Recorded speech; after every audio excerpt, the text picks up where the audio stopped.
Понеделник вечерта ми се обади мой клиент, който е доста емоционален. Започна да ми благодари и да ме уведоми, тъй като знае, че не гледам новини, за мъж, който си е загубил книжката. Има положителна проба за дрога, а се оказва, че е ползвал само паста за зъби.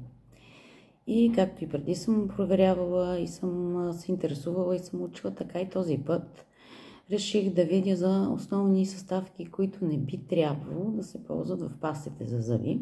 Помагам си. Изкуствени багрила, които се извличат от петрол или каменовъглен катран и са свързани с някои видове рак. Диетаноламинът е нефтохимическо производно, образува нитрозамини, които са отровни за хората.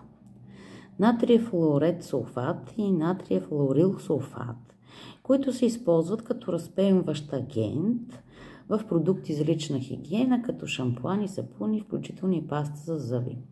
Шампуаните предизвикват косопат и станяване на косата. В пастата за зъби се появяват афти и други раздразнения.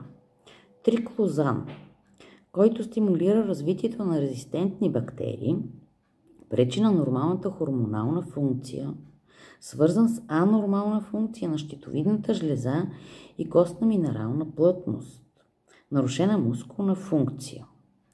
Също така изкуствени подсладители, които могат да нарушат чревния микробиом.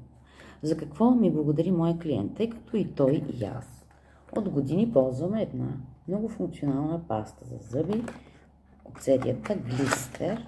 Ето сега ви я показвам. Ето, това е пастата за зъби, която, както ви казвам, е много мултифункционална и тя е разработена с естествено извлечени съставки, включително сертифицирана от Nutrilite Menta.